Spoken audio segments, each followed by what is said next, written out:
Hey guys, welcome to a new video. We got a new update and a new season, and in this video I'm gonna go over everything that they added to the game which is important to know. Let's start things off by going to the Battle Pass lobby. It's very similar to the previous season.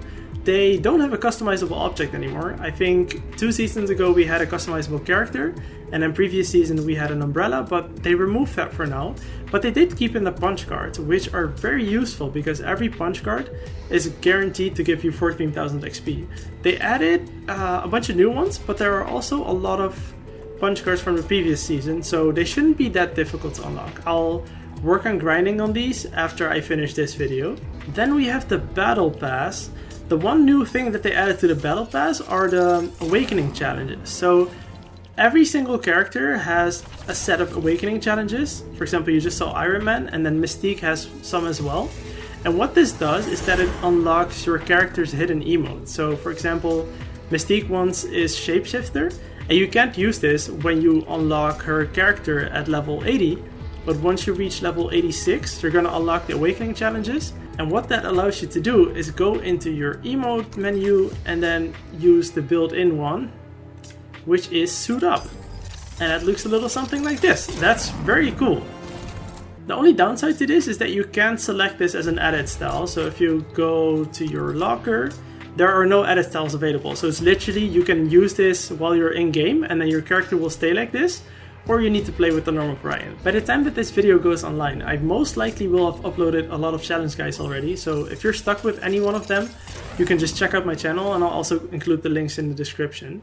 So besides the normal rewards, you also have a bunch of hidden rewards, and this season's, well, it's not necessarily hidden, but it's an extra character and a bunch of extra items. And this season's extra character is Wolverine, and every week you will unlock a new challenge, and then after 5 weeks, you will get his outfit, and then you also get the Awakening challenges for him, which is just awesome. Now besides this, you also have a bunch of edit styles for the characters of the Battle Pass, and the last thing that you have is a silver foil variant, and you also have a gold foil and a hollow foil. And I think that once you reach level 220, you'll unlock every single one of the available rewards, and I think that's when you get the hollow foil for Wolverine. Now that's enough about the Battle Pass. Let's jump into a game and see what kind of new content we have. Right off the bat, we have a new starter island, which is the helicarrier from the Avengers. You can ride in the motors, you can scout around, and you can actually see the Quinjets on here, and those are also going to play an important role on the map itself. You can already see the purple smoke over there, and before you jump from the battle bus, there will be a loud vibration, and there will always be 4 of those Quinjets, which are gonna go to the areas indicated with the purple smoke. After they land, they'll also appear on your map, but before that you can already tell where they're going to. We have 2 new POIs. There's Doom's Domain, and you also have Sentinel's Graveyard, which is over here. So let me start off by showing you one of the new POIs, which is the Sentinel Graveyard. It looks freaking awesome. And if you actually go on their hands, then you have a little jump effect, which is pretty cool, and then you can just take all of them and kind of bounce around the entire area. This is really, really awesome. Oh, I just missed that one. But I wanted to show you guys the Quinjet patrol side, which is also important for one of the challenges. So let me get a weapon. Let's not get eliminated here. Jump straight into the water. There we go. So as I mentioned earlier, you can already see where they're going to land because of the purple/blue smoke. And then once they've landed, you can spot their location on the map. So there's a bunch of information that I can share with regards to these guys. Let me just go ahead and eliminate one of them. There we go. Get this one. Let's hope you don't get spotted. So these are basically a mix between henchmen and marauders, and you can actually hack them. And if you hack them, they will get up and they'll fight for you. Another useful thing to know is that if you eliminate them, they will always drop one of the Stark Industries energy rifles, and these things deal a lot of damage.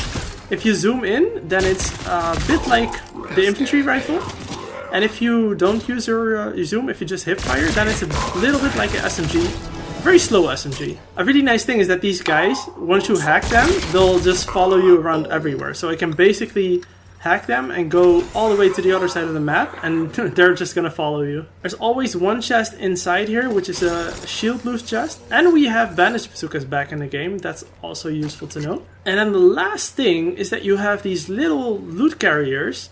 I think we've had these in a previous season. They were orange with black, but if you shoot them, then they have a chance to drop one of the mythic power-ups. So this is Groot's Bramble Shield, and if you use this, you turn into a ball, you heal normal health, and you can also heal your teammates, and this thing, it literally goes through anything. I don't want to get into all of the mythic power-ups now, I'll get to that in a bit.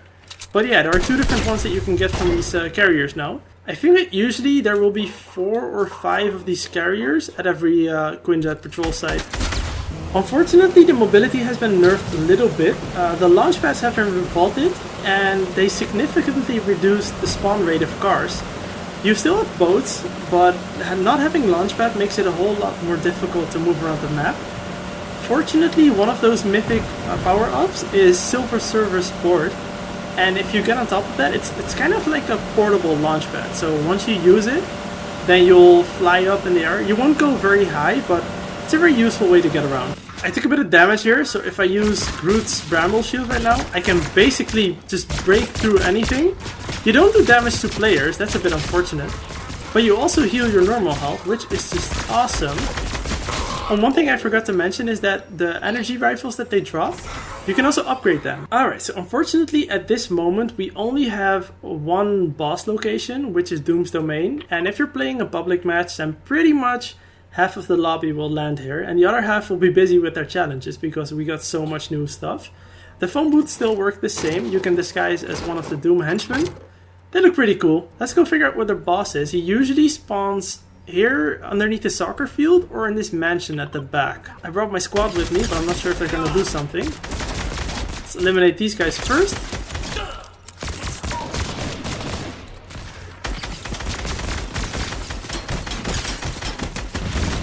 I think his health is around 500 in total.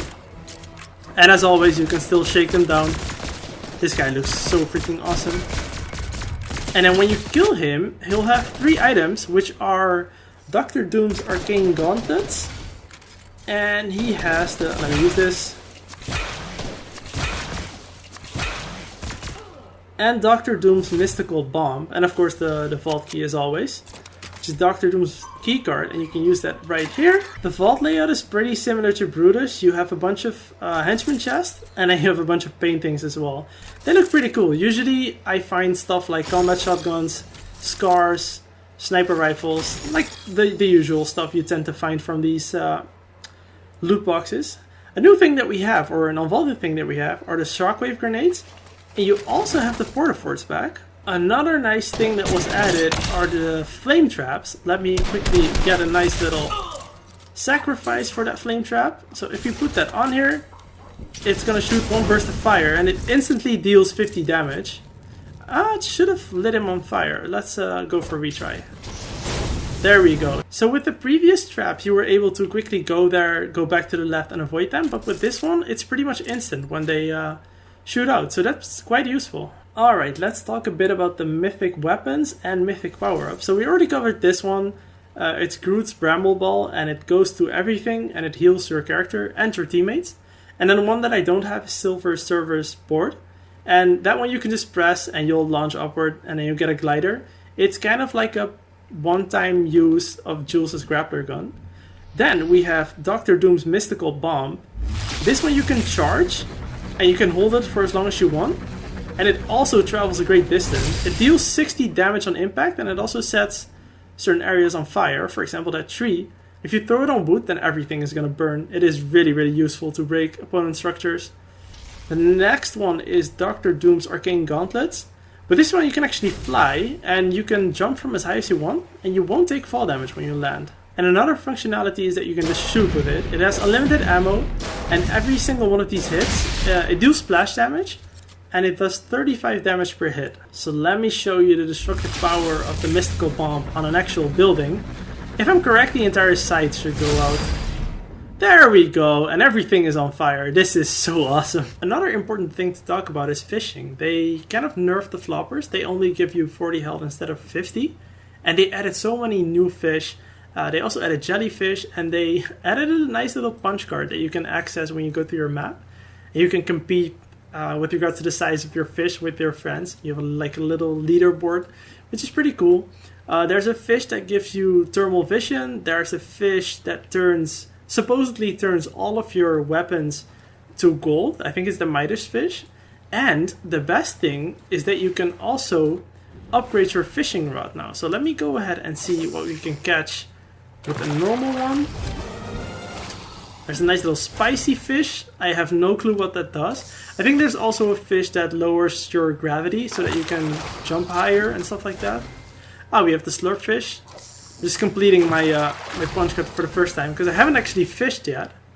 And then there's a shield fish. Okay, so let's see what this one does. It gives you 50 health, 50 shield. That's a lot. What does the spicy fish do?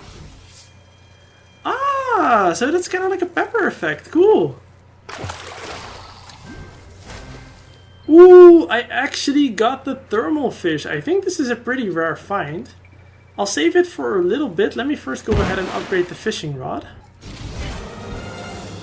So after you upgrade this to a pro fishing rod, to blue, then you can't upgrade it further. So this is the maximum rarity that you can achieve. Unfortunately, the authority is no longer populated, with the exception of one little guy, which is just hiding over here. And he's crying because all of his friends left, and they kind of created like a little altar for Brutus. He doesn't really do that much, like he made a little campsite for himself, but only when you get too close, that's when he starts to get hostile, and then he'll start shooting at you. You also can't knock him, like if you eliminate him, then he's gone immediately. And this brings me to my next point. We have pump shotguns again. They also added combat shotguns back, but those do not deal a lot of damage, unfortunately. So let's see what we can do with the pro fishing rod.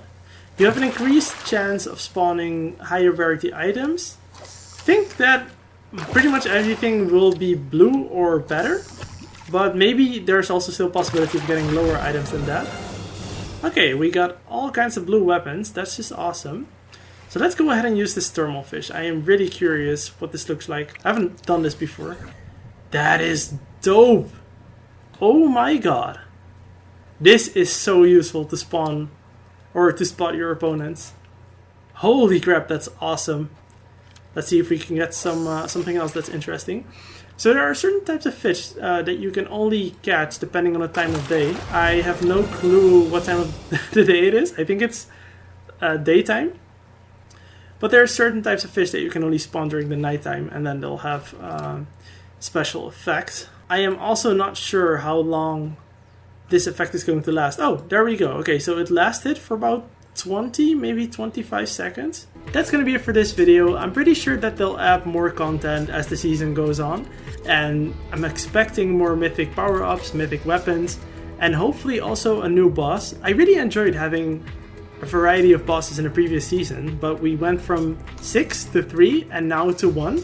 It's a bit of a shame because now literally everyone lands at that POI, and it's nice for a couple of games, but then eventually you're like, okay, I just want to get the power-ups and continue on with my game. I also figured that I would play a couple of games myself first before I made this video so that I could actually play and experience what I'm talking about. So hopefully you guys enjoyed this video. Thank you so much for watching. Feel free to subscribe if you enjoyed the video, and I'll see you at the next one. Peace!